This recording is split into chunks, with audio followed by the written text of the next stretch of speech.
வாழ்க வையகம்,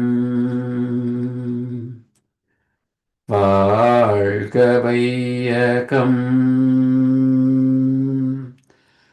வாழ்க வளமுடன். சிந்தனையை, உடல் நலத்தை சீரமைத்து உய்வித்த குருவே வாழ்க, குருவே துணை. வேதாத்திரியம் வாழ்க வளமுடன். இன்று வரை உலகில் தோன்றிய அனைத்து சித்தர்களும் ஞானிகளும் மகான்களும் மற்றும் வேதாத்திரிய கோட்பாடுகளை அர்ப்பணிப்புணர்வோடு அகிலமெங்கும் உணர்வாக்கி கொண்டிருக்கும் ஞானாசிரியர்களின் மதிநுட்பமும் குருவர்களோடு சூக்குமமாய் நம்மை சூழ்ந்திருந்து நாம் உய்வதற்கு துணை நிற்குமாக என்று சங்கல்பித்துக் கொண்டு இன்றைய தவ நிகழ்வை இறைவணக்கம் குரு வணக்கத்தோடு நாம் இனிதே துவங்குவோம். இறைவணக்கம் பாட அருள்தி கார்த்திகேயன் நாகேந்திரன் ஐயா அவர்கள். வாழ்க வளமுடன் ஐயா. வாழ்க வளமுடன் ஐயா. வாழ்க வையகம், வாழ்க வையகம், வாழ்க வளமுடன். குரு வாழ்க, குருவே துணை. இறைவணக்கம். ஆதியெனும் பரம்பொருள் மெய் எழுச்சி பெற்று அணுவென்ற உயிராகி அணுக்கள் கூடி மோதி இணைந்தியங்குகின்ற நிலைமைக்கேற்ப மூலகங்கள் பலவாகி அவை இணைந்து பேதித்த அண்ட கோடிகளாய் மற்றும் பிறப்பு இறப்பிடை உணர்தல் இயக்கமாகி நீதி நெறி உணர் மாந்தராகி வாழும் நிலையுணர்ந்து தொண்டாற்றி இன்பம் காண்போம். வாழ்க வளமுடன்.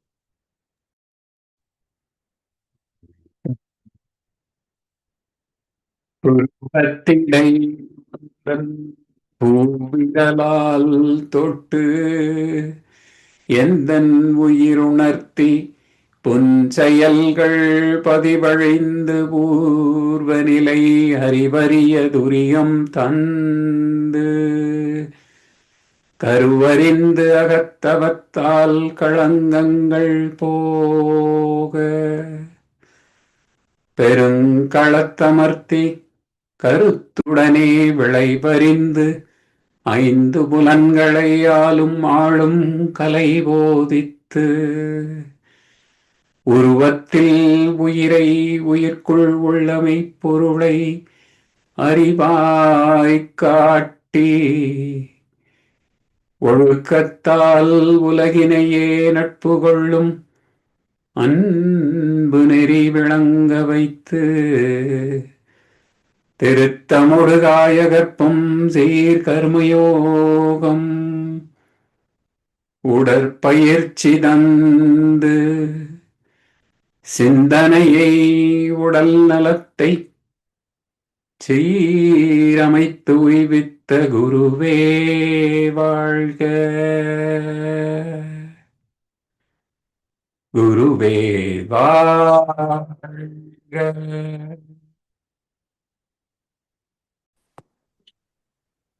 வாழ்க வையகம், வாழ்க வையகம், வாழ்க வளமுடன்.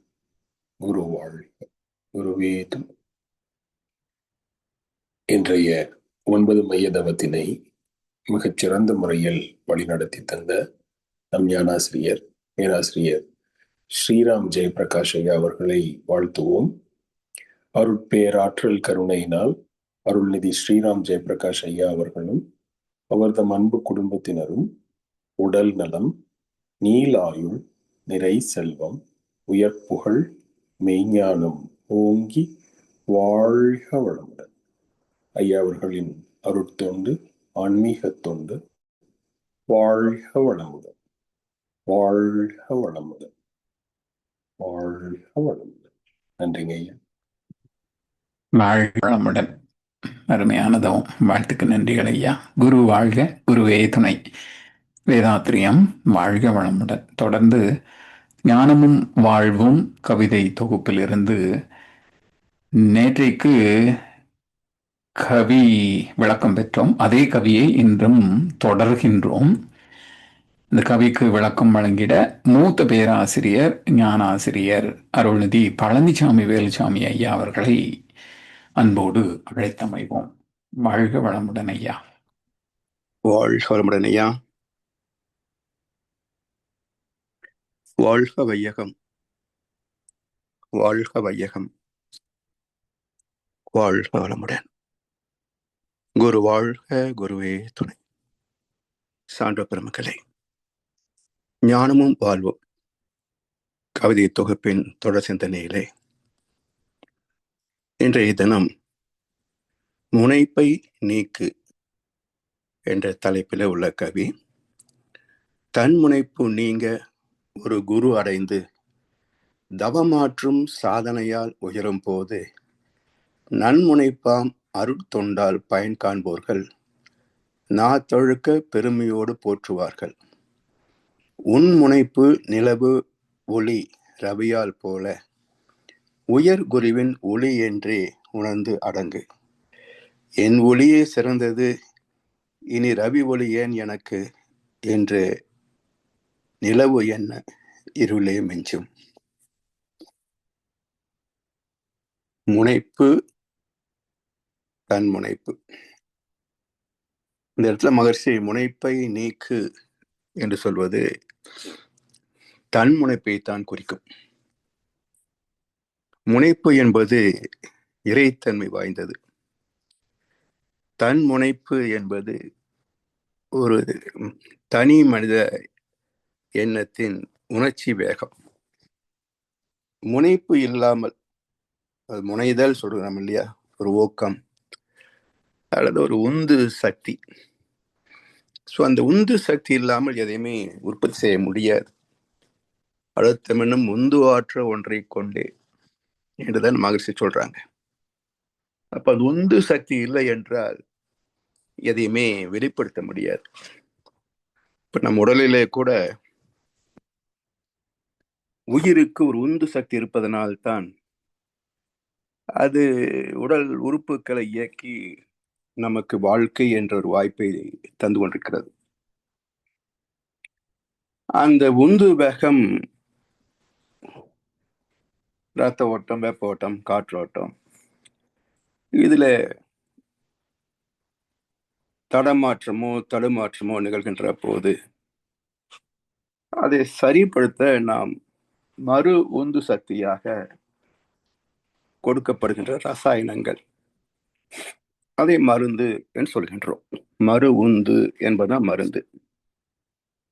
எனவே உந்து சக்தி முனைப்பு இல்லை என்றால் எதுவுமே வெளிப்படுத்த முடியாது.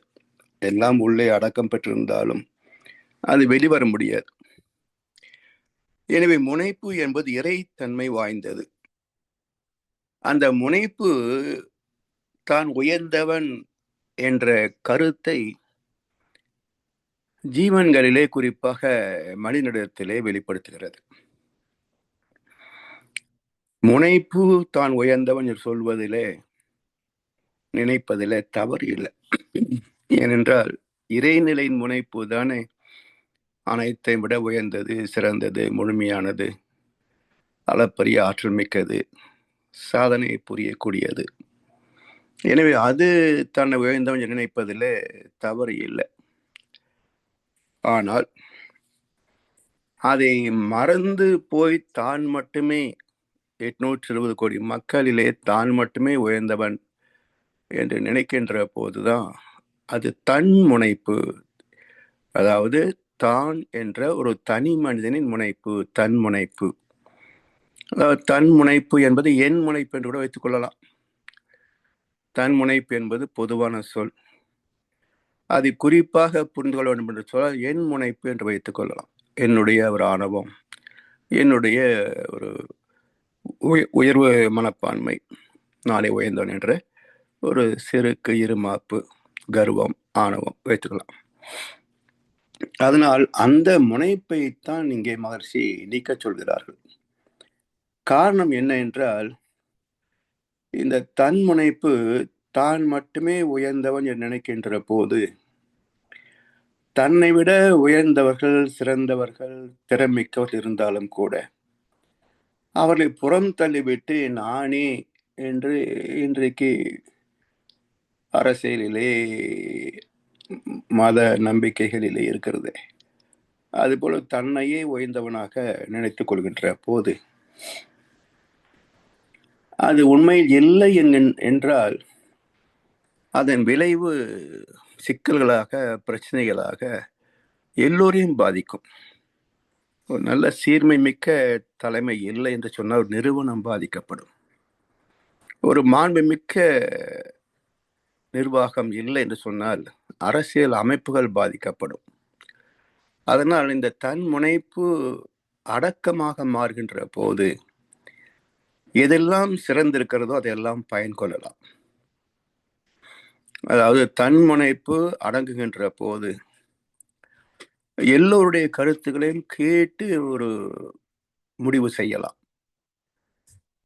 எத்தனையோ நிறுவனங்களை நாம் பார்க்கிறோம். இந்த பிளானிங் டிபார்ட்மெண்ட் ஒன்று இருக்கும். அதில் இருக்கின்ற அனைவருக்கும் 4-5 தலை இருக்கும். இவங்க தான் உலகமாக மேதாவி என்ற மாதிரி அந்த ஏசி அறைக்குள் உட்கார்ந்து கொண்டு திட்டங்களை தீட்டி வெளியே அனுப்புவார்கள். அது நடைமுறைக்கு வருகின்ற போது, செயல்பாட்டுக்கு வருகின்ற போது பல சிக்கல்கள், விரயங்கள், வீண் செலவுகள் எல்லாமே உருவாகும். இப்படி எல்லா நிறுவனங்களையும் பார்க்கலாம், அரசியல் அதிகாரத்திலையும் பார்க்கலாம். அப்போ என் கருத்தே சிறந்தது, மற்றவர் கருத்தெல்லாம் சிறப்பில்லை நினைக்கின்ற போது நல்ல பல கருத்துக்கள் ஏற்காமல் தவிர்க்கப்படுகின்றதுனால வரவேண்டிய நன்மைகளும் தடைப்பட்டு மாறாக துன்பங்கள் கூட வெளிப்படலாம். அதனால் அடக்கம் அமரர் உய்க்கும், அடங்காமை ஆறிருள் உய்த்துவிடும் என்றார் வள்ளுவப்பெருந்தகை. திறமை இருந்தும் பணிவு காத்தால், கணேசன் அழகா சொல்வார், உண்மையை சொல்லி நன்மையை செய்தால் உலகம் உன்னிடம் மயங்கும். நிலை உயரும் போது பணிவு கொண்டால் உயிர்கள் உன்னை வணங்கும். இது ஏன் வருவதில்லை என்றால், இது இறை உணவு பெற்றால் மட்டுமே சாத்தியமாகும். உண்மை என்பது அன்பாகும், பெரும் பணிவு என்பது பண்பாகும். அப்ப உண்மை என்பது இறைநிலை. உண்மையின் பேர் தெய்வம் என்போம், அன்றி ஓதிடும் தெய்வங்கள் பொய்யென கண்டோம் என்பார் பாரதியார். எனவே உண்மை என்பது இறைநிலை குறிக்கக்கூடிய ஒரு சொல். அதனால் உண்மை என்பது அன்பு. அன்பே சிவம், லவ் இஸ் காட். அந்த அன்பாகிய இறைநிலையை, உண்மை பொருளாகிய இறைநிலை உணர்கின்ற போதுதான் பணிவு என்ற பண்பு வெளிப்படும். மிக அற்புதமான கருத்துக்கள். உண்மை என்பது அன்பாகும், பெரும் பணிவு என்பது பண்பாகும். அந்த உண்மையான தெய்வத்தை அறிகின்ற போது பெறக்கூடிய ஒரு பக்குவமே பணிவு என்ற பண்பு. அது அந்த அடக்கம், அந்த பணிவு அமரருள் உய்க்கும். அதாவது எத்தனையோ சான்றோர் பெருமக்கள், சில ஆட்சியாளர்கள் எல்லாம் இன்றைக்கும் ஏன் நாம் பெருமைப்படுத்தி பேசுகிறோம் என்று சொன்னால், அவர்கள் மக்களுக்காக வாழ்ந்தார்கள். அப்போ உடலால் அவர்கள் அழிந்து காலம் பல கடந்திருந்தாலும் அவருடைய நேர்மையினால், பண்பினால், அடக்கத்தால் செய்த சாதனைகளால் அவருடைய புகழ் மங்காது என்றைக்கும் நிலைத்து நிற்கும். எனவே அமரருள் என்றால் தேவர்களுக்குள் வைக்கும் என்ற அர்த்தம் இல்லை. அது மரணமில்லா சிறப்பை பெறும் அடக்கம் அமரருள் வைக்கும். அடங்காமை, அந்த அடக்கம் இல்லை, முனைப்பு தன் முனைப்பாக வேறு கொண்டு விட்டது என்றால் அப்போ என்ன விளைவு என்றால், அடங்காமை ஆறிருள் உய்த்துவிடும், மிக பெரும் துன்பங்களை சந்திப்பதற்கான அதர்மத்தில் ஒருவனை வீழ்த்திவிடும் என்று எச்சரிக்கிறார் வள்ளுவப்பெருந்தகை.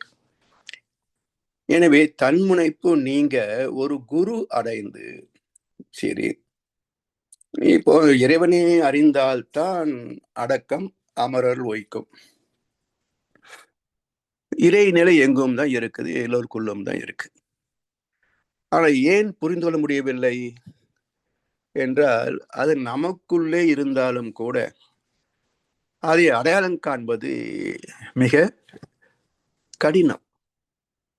அதாவது ஆசை குணம் அடங்காமல் ஆன்மீகம் விளங்காது.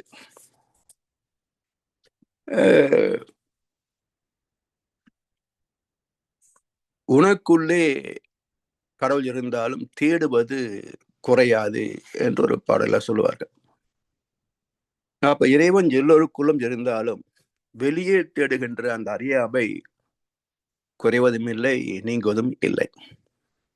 அதனால் இந்த தன்முனைப்பை நீக்க வேண்டும் என்றால் இறைநிலை உணர்ந்தால் மட்டுமே சாத்தியம். அப்ப இறைவனை அறியக்கூடிய வழி என்ன என்றால், ஏற்கனவே அறிந்து தெளிந்த ஒரு மகான் மூலமாகத்தான் அந்த மார்க்கத்திலே நாம் காலெடுத்து வைக்க முடியும். இதை பகவத்கீதையிலே அற்புதமான ஒரு கருத்தை சொல்லுகிறார் வியாச பகவான். அர்ஜுனன் கேட்கிறான், இந்த உலக விவகாரங்கள் இதெல்லாம் இருக்கே, இது ஒரு நிறைவான வாழ்க்கை இல்லை. உன்னை அறிந்து உன்னிலை அடங்கி நான் நிறைவாக வாழ வேண்டும் கிருஷ்ணா, அதுக்கு ஒரு வழியை சொல்.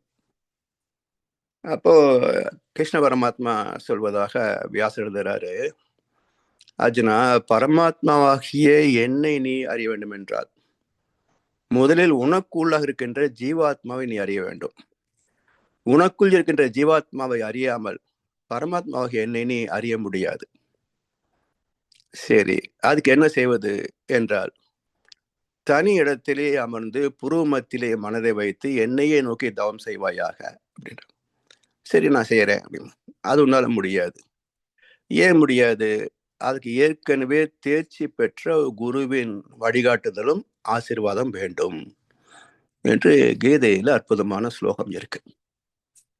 அப்ப இறைவனை அறிவதோ அடைவதோ சுயம்பு அல்ல, தன் முயற்சியினால் மட்டுமே அடையக்கூடியது அல்ல. தக்கதொரு குருவை நாடி. இல்ல, இந்த தக்கதொரு குரு என்பது மிக சிறப்பான ஒரு அடைமொழி. ஏன்னா இன்றைக்கு குரு என்று சொல்லிக்கொண்டு பல பேர் இருக்கிறாங்க. இப்போ மிக எளிதாக பார்த்தோம்னு சொன்னால், இப்போ ஜனவரி மாதம் 18 படி போய் வரக்கூடிய சபரி யாத்திரை, இதுல 18 முறை போய் வந்தவர்களுக்கு குருசாமி என்று ஒரு அந்தஸ்து கொடுத்திருக்கிறாங்க. உண்மையிலேயே குருசாமி தானா என்றால் பெரிய வித்தியாசம் ஒண்ணும் இல்லை. அந்த தேங்காய் எப்படி எப்படி எடுத்துட்டு நெய் ஊற்றி நிறைக்கிறது, சீல் பண்றது, இதுலதான் ஒரு எக்ஸ்பர்ட்டே தவிர ஐயப்பனை அறிந்தவரான்னு சொன்னா ஒன்றும் கிடையாது. கன்னிசாமிக்கும் குருசாமிக்கும் ஒன்றும் பெரிய வித்தியாசம் இல்லை. அப்ப காரணம் என்ன என்று சொன்னால், இது வெறும் குரு. அந்த தேங்காய் நிரப்புறதுக்கும் இரும்பு கட்டி வைக்கிறதுக்கும் இதுக்கும் தான் அவர் குருவே தவிர இறைவனை அறிந்த குரு கிடையாது. குறித்து என்னை அறிவித்த குருவே அன்பே. அப்ப இதுதான் இறைநிலை என்று குறித்து அறிவிக்கக்கூடிய குரு அல்ல அவர். இது போல எத்தனையோ குருமார்கள் இருக்கிறாங்க. அப்போ உலகத்திற்கு என்ன நன்மை, மக்கள் மத்தியில என்ன துன்பங்கள் நீங்கி விட்டது என்ற ஒரு சிந்தனை செய்து பார்க்கின்ற போது துன்பங்கள் நீங்காதது மட்டுமல்ல, பெருகிக் கொண்டே இருக்கிறது என்பதை நாம் பார்க்கின்றோம். அதனால் தக்கதொரு குருவை நாடிங்கிறார் மகர்ஷி அவர்கள். அப்ப தன்முனைப்பு நீங்க ஒரு குரு அடைந்து தவமாற்றும் சாதனையால் உயரும் போது, அப்ப தவம் ஆற்றும் சாதனை, ஏன்னா கையை கோத்து கண்ணை மூடிக்கிட்டா தவம் வந்துருச்சுன்னு நம்மிலேயே நிறைய பேர் நினைக்கிறோம். நானும் தவம் செய்கிறேன் என்று பல பேர் சொல்வதையும் கேட்கிறோம். தவம் என்பது செய்வது அல்ல. அதை வள்ளுவ பெருந்தகை அழகா சொல்றாரு, வேண்டியாங்கு எய்தலால். எதை நமக்கு தேவையோ அதை அப்படியே பெறக்கூடிய சாதனை மார்க்கம் ஒன்று உண்டு. அதற்கு தவம் என்று பேரு. வேண்டிய வேண்டங் எய்தலால் செய் தவம் ஈண்டு செய்யப்படும்னு சொல்லல வள்ளுவர், முயலப்படும் அப்படின்றார்.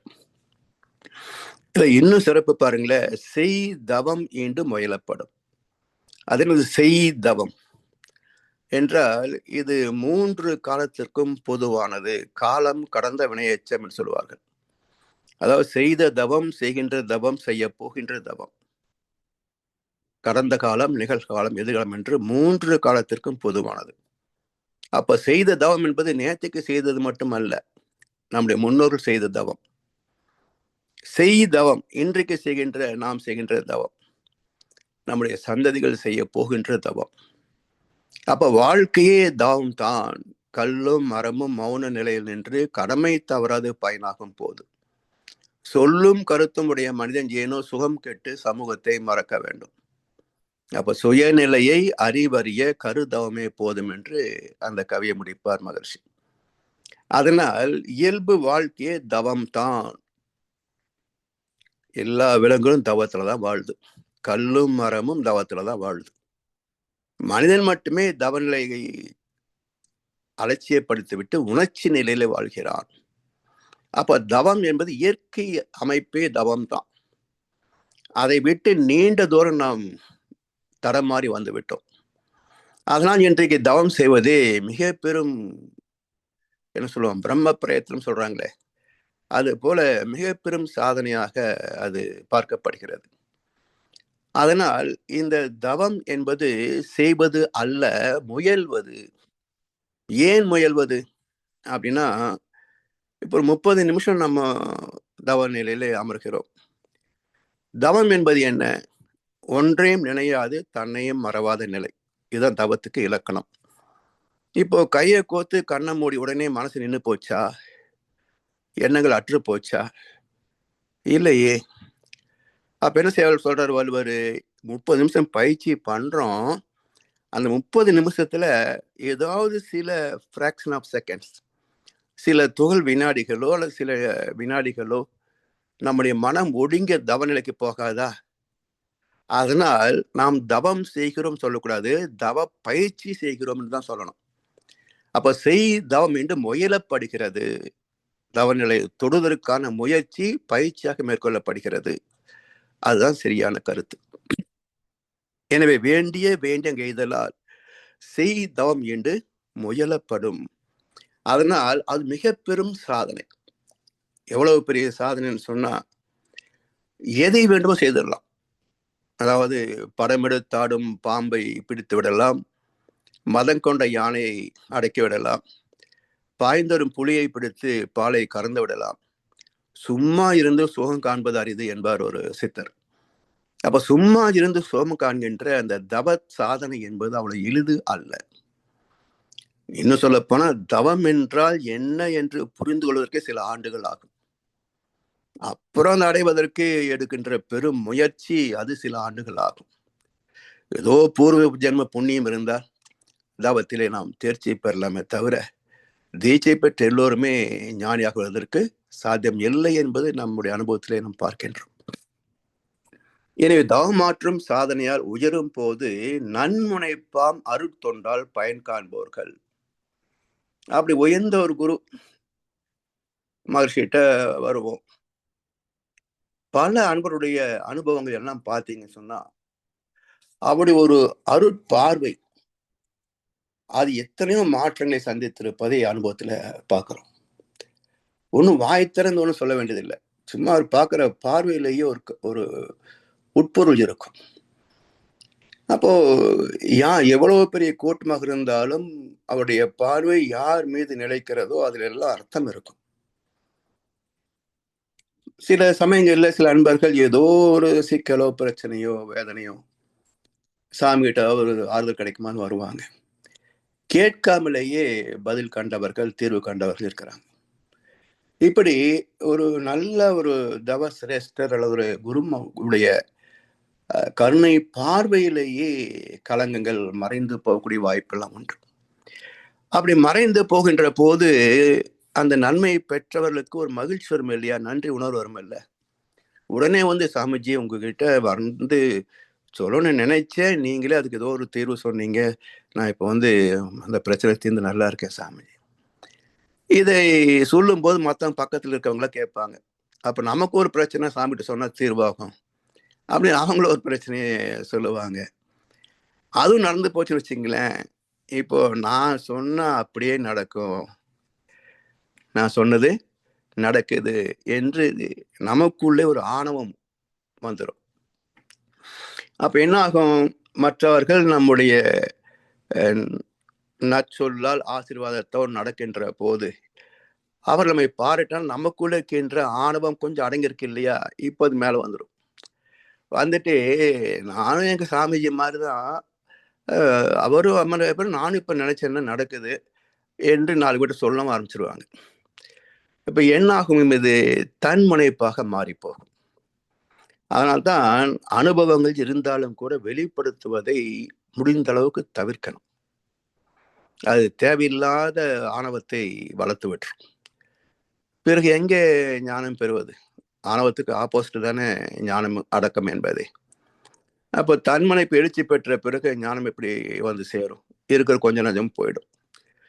இப்படி ஒருத்தர் நான் பார்க்குறேன், பேரை சொல்ல வேண்டாம், சும்மா அப்படியே சொல்லுவாரு, நடந்துடும். அவர் நடந்த உடனே எல்லாரும் அவர்கிட்ட போனால் நடக்கும்னு சொல்லி அப்புறம் அவர் 5 ரூபாய் வாங்கினார். அப்போ 10க்கு 10 நடந்துட்டு இருந்தது. அப்புறம் கூட்டம் பெருக பெருக அதை 100 ஆக்கினார். 10க்கு 9 நடந்தது. அப்புறம் கூட்டம் பெருக பெருக 1000 ஆக்கினார். 10க்கு 8 நடந்தது. அப்புறம் 10,000 பாத பூஜை எல்லாம் ஆரம்பிச்ச போது அவர் சொல்ற எதுவுமே நடக்கல. அப்ப இந்த பிராண்ட் வேல்யூ சொல்லுவோம் பாருங்க, அந்த பழைய பிராண்டு, அந்த வேல்யூல இருந்து அவர் செத்தும் போயிட்டாரு, வாரிசு வந்துச்சு வச்சுக்கோங்க. இப்படி இதெல்லாம் தடுக்கி விழுந்த ஞானம். இதெல்லாம் தடுக்கி விழுந்த ஞானம். இது பக்குவத்தால் வந்தது அல்ல. அப்ப எவ்வளவு பண்ணினாலும் பொருள் பற்று புலன் பற்று இருந்தால் ஞானத்துக்கு அடையாளமே இல்லை. ஊனுடம்பை வெறுக்காமல் ஆன்மீகம் உணர முடியாது அப்படின்னு அந்த பாடல்ல வரும். ஆன்மீகம் என்று யாருக்குமே தெரியல சொல்றோமே, அந்த பாட்டு ரொம்ப அருமையான கருத்துக்கள். ஊனுடம்பை வெறுக்காமல் ஆன்மீகத்தை உணர முடியாது என்ற கருத்து அந்த பாட்டுல வரும். அப்படி இந்த உடம்பு, மனசு, வாழ்க்கை, வசதிகள் இதெல்லாம் என்ன இருக்கு என்ற ஒரு அலட்சியம் வராம, அல்லது என்ன சொல்வது, அதை அலட்சியப்படுத்தாமல் அல்லது அதை ஒரு பெருமைக்குரியதாக நினைக்காமல் இருக்காம வரைக்கும் ஆன்மீகத்திலாம் தேர்ச்சி பெறவே முடியாது. பொருள், புகழ், செல்வாக்கு, புலஞ்சின்மங்களை பெருமைப்பட்டுக்கிட்டு, நான் எப்படி தெரியுமா, குழந்தைக்கு எப்படி தெரியுமான்னு பெருமை பேசிக்கிட்டு அதெல்லாம் ஒண்ணுமே தேராது. அதனால் நன்முனைப்பாம் அருத்தொண்டால் பயன் காண்போர்கள் நாத்தழுக்க பெருமையோடு போற்றுவார்கள். உன் முனைப்பு நிலவு ஒளி ரவியால் போல. நிலாவினுடைய வெளிச்சம் அது அதனுடைய ஒரிஜினலா, அதனுடைய ஆற்றலான்னு பார்த்தா இல்லை. சூரியனுடைய கதிர்கள் வீசுகின்ற போது இந்த நிலவினுடைய காந்த அலைகள் தன்மாற்றம் அடைந்து வெளிச்சத்தை தருகிறது. அப்ப சூரியனுடைய அலைகளை இது பிரதிபலிக்கிறது. இந்த உண்மையை மறந்துவிட்டு நான் முழு நிலவாக மாறிவிட்டேன், இனி சூரியன் எனக்கு தேவையில்லை, நானே சூரியன் மாதிரி பிரகாசமா இருக்கிறேன் என்று நிலவு நினைத்தால் அமாவாசை அன்னைக்கு ஒண்ணு இருக்காது. அதே போல நானும் குரு மாதிரி தான் பக்குவமாயிட்டேன், இனி எனக்கு குரு தேவையில்லை, நானே குருதான் என்று நினைத்தால் இவரும் மறுபடியும் கீழே வந்துருவார். எனவே உயர் குருவின் ஒளி என்றே உணர்ந்து அடங்கு. என் ஒளியே சிறந்தது, இனி ரவி ஒளி ஏன் எனக்கு என்று நிலவு என்ன இருளே மிஞ்சும். அது போல ஒரு சீடன் நினைத்தால் அவமானமே மிஞ்சும். எனவே ஒரு சீடனுக்கும் குருவுக்கும் உள்ள ஒரு ஆத்மார்த்தமான தொடர்பு, குருவிடத்திலே தன்னை முழுமையாக அர்ப்பணித்த ஒரு தொண்டு மனப்பான்மை. என் செயல் என்பதெல்லாம் இறைவா என்னுள் இருக்கும் உன் செயலே, குருவாய் வந்த இறைவா என்று அடங்குகின்ற ஒரு பக்குவம் இருக்க வேண்டும் என்ற கருத்தை குருவுக்கும் சீடனுக்கும் உள்ள தொடர்பை விளக்கக்கூடிய வகையிலே குருவுக்கு அடிப்படையான பண்புகள், சீடனுக்கு அடிப்படையான பண்புகள் என்று மகர்ஷி இதை சொல்றாங்க. அதாவது பகவத்கீதையிலே அற்புதமான ஒரு ஸ்லோகம் உண்டு. குருவை பற்றி அவங்க பேசல, சீடனுக்கு ஒரு 3 பண்புகளை பேசுகிறது. அதாவது தத்துவத்தை புரிந்து கொள்ளக்கூடிய பக்குவம் இல்லாதவனுக்கு போதிக்காதே, தத்துவத்தின் மீது நம்பிக்கை இல்லாதவனுக்கு போதிக்காதே, தத்துவத்தை பணிந்து கேட்காதவனுக்கு போதிக்காதே. அப்ப நம்பிக்கை இருக்கணும், பணிந்து கேட்கணும், அதை புரிந்து கொண்டு பயன் கொள்ளணும். இந்த 3 பண்புகள் சீடனுக்குரிய இலக்கணம். இதே போல மகரிஷி குருவுக்கு ஒரு இலக்கணம் உண்டு அல்லவா? அப்ப யார் குரு என்ற ஒரு சிந்தனை வருகின்ற போது மகரிஷி அதுக்கு விளக்கம் சொல்றாரு. அறிவில் அறிவாய் நிலைத்தோர் ஒரு பண்பு, அறம் வகுத்தோர் 2வது பண்பு, அதை வாழ்ந்து காட்டினோர் 3வது பண்பு. அப்ப இறைவனை உணர்தல், இறை நீதியை வகுத்தல், வகுத்த வழியிலே தான் வாழ்ந்து காட்டுதல், இந்த 3 பண்புகளும் குருவுக்கு உள்ள இலக்கணம். எனவே இதை வைத்துத்தான் யார் சரியான குரு என்பதை நாம் தேர்வு செய்ய வேண்டும். சும்மா காவி கட்டணும் எல்லாம் குரு நினைச்சிட்டு காலை விழுந்தோம்னா ஒன்றும் தேராது. எனவே அது குருவை உரசி பார்க்க வேண்டும். உண்மையில் குருதான் அப்படின்றலாம் அறிவை கொண்டு சிந்திக்கின்ற போது தகுந்த குருவை நாம் அடைந்து விடலாம். அது மட்டுமல்ல, இதெல்லாம் வினை பதிவு தாங்க. அதாவது நம்மிடத்திலே உள்ள சீடர்கள் எண்ணிக்கை, மகர்ஷிக்கு கிடைத்த சீடர்கள் எண்ணிக்கையை விட பல பேருக்கு அதிகமான மாஸ் இருக்கிறத நாம் பார்க்கிறோம். தகுதி இருக்கோ இல்லையோ மாஸ் இருக்குது. காரணம் என்னன்னு சொன்னால், யார் ஞானத்தை தேடுகிறார்களோ அவர்களுக்கு ஒரு உண்மையான ஞான குரு கிடைப்பார். யார் பொருளையோ பதவியோ செல்வாக்கி விரும்புகிறார்களோ அவர்களுக்கு அதுக்கு தகுந்த ஒரு ஆள் கிடைப்பார். அதனால் எது சும்மா கிடைக்கிறது இல்லை ஒரு உண்மையான குரு. நம்முடைய நாட்டம் என்னவோ, நம்முடைய உள்ளார்ந்த ஆத்மார்த்தமான தேடல் என்னவோ, அதுக்கு தகுந்த குருவாக ஒருவரை இறைவனே அனுப்பி வைக்கிறான். நம்முடைய பதிவுகளை அவரை தேர்வு செய்கிறது. அந்த வகையிலே நல்ல ஒரு குருவிடத்திலே வந்து சேர்ந்தது நாம் செய்த மிக பெரும் புண்ணிய கர்மாவுடைய பலன். இதை குறையாது அகலாது பற்றி கொண்டு மகிழ்ச்சியுடைய கருணையினால் அவருடைய ஆசையோடு இந்த வாழ்க்கையை நாம் சிறப்பாக வாழ்ந்து முடிவோம் என்று சொல்லி வாய்ப்பளித்த செவிமடுத்த அனைவருக்கும் நன்றி பாராட்டி இந்த உரையை நிறைவு செய்கின்றோம். வாழ்வளமுடன், வாழ்வளமுடன், வாழ்க வையகம். வாழ்க வளமுடன் ஐயா. வாழ்வளமுடன் ஐயா. அருமை. அறிவில் அறிவாய் நிலைத்தோர், அறம் வகுத்தோர், அதை வாழ்ந்து காட்டினோர். முப்பண்புகள், சிறப்பானதொரு விளக்கம். வாழ்க வளமுடன் ஐயா. தொடர்ந்து கவிகளுக்கு விளக்கம் வழங்கி நம்மை சிறந்த முறையிலே வழி நடத்தி கொண்டிருக்கும் மூத்த பேராசிரியர் ஞானாசிரியர் அருள்நிதி பழனிசாமி வேலுசாமி ஐயா அவர்களும் அவர்களது அன்பு குடும்பத்தினரும் அருட்பெயர் ஆற்றல் கருணையினால் உடல் நலம், நீளாயுள், நிறை செல்வம், உயர் புகழ், மெய்ஞானம் ஓங்கி வாழ்க வளமுடன், வாழ்க வளமுடன், வாழ்க வளமுடன். நன்றிகள் ஐயா. நன்றி ஐயா. வாழ்க வளமுடன். தொடர்ந்து பாடல்கள் பாடி நிறைவு செய்யும் தருணம். வேதாத்திரிய பாடல் பிரம்மஞான கவி உலக நல வாழ்த்து பாட அன்பர்களை அன்போடு அழைத்தமைவோம். வாழ்க வளமுடன். பாடுங்க. வாழ்க வையகம், வாழ்க வையகம், வாழ்க வளமுடன். குரு வாழ்க, குருவே துணை. வேதாத்திரிகள்.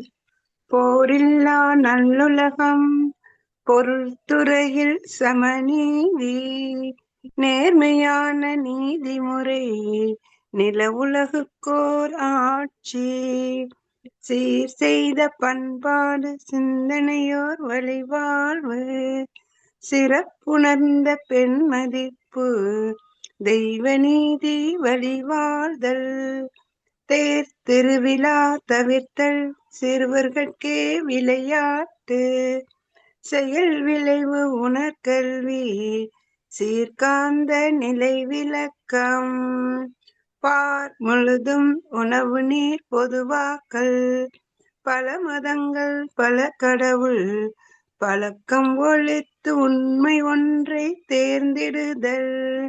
பார் முழுதும் உணவு நீர் பொதுவாக்கள், பல மதங்கள் பல கடவுள், பழக்கம் ஒழித்து உண்மை ஒன்றை தேர்ந்திடுதல். நன்றி ஐயா. வாழ்க வளமுடன் ஐயா. ஐயா வாழ்க வளமுடன். பாடவையா. பாடுங்கம்மா, பாடுங்க, பாடுங்க. வாழ்க வையகம், வாழ்க வையகம், வாழ்க வளமுடன். குரு வாழ்க, குருவே துணை. பிரம்மஞான கவி.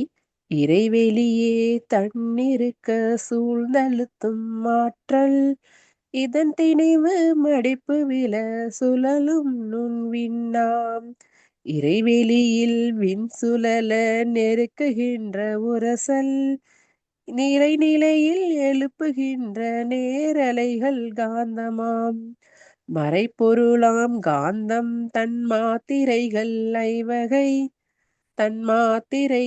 ஐவகை, மலைக்காதீர் விண்கூட்டம் மாபூதம் ஐந்துமாம். முறையாய அக்காந்த அலை மனமாம் உயிர் உடல்களில் மதி உயர்ந்து உண்மை பெற மா பிரம்ம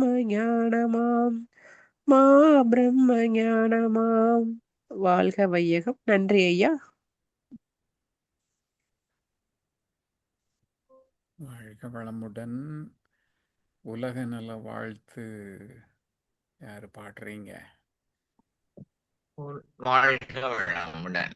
உலகமெல்லாம் பருவமழை ஒத்தபடி பெய்யட்டும், உழவரெல்லாம் தானியத்தை ஒப்புடனே பெருக்கட்டும், பல தொழில்கள் புரிகின்ற பாட்டாளி உயரட்டும், பகுத்துணர்வில் தொகுத்துணர்வு பண்பாட்டை உணர்த்தட்டும், கழகங்கள் போட்டி பகை கடந்தாட்சி நடக்கட்டும், கல்லாமை கடன் வறுமை கழகங்கள் மறையட்டும், நலவாழ்வை அளிக்கும் மெஞ்ஞான ஒளி வீசட்டும், நம் கடமை அறவாழ்வில் நாட்டத்தே சிறக்கட்டும், நம் கடமை அறவாழ்வில் நாட்டத்தே சிறக்கட்டும்.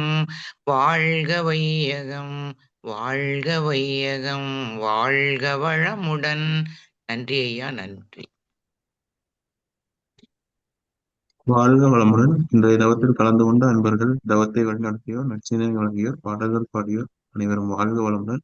அவர்களின் அன்பு குடும்பம், அவர்களின் உடல் நலம், மனவளம், பொருள் வளம், அருள் தொண்டு, ஆன்மீக தொண்டு, வாழ்க வளமுடன், வாழ்க வளமுடன், வாழ்க வளமுடன். இத்துடன் இன்றைய காலை தவம் நிகழ்வு நிகழ்வோடும் இனிதே நிறைவு பெறுகிறது. இறையருளும் குரு அருளும் நம் அனைவரையும் எப்பொழுதும் சூழ்ந்திருந்து நம்ம இந்த இறைநிலை உணர் பயணத்திலே சிறந்த முறையிலே வழிநடத்தட்டும் என அனைவரையும் வாழ்த்தி வணங்கி நன்றி கூறி அமைகிறோம். வாழ்க வையகம், வாழ்க வையகம், வாழ்க வளமுடன்.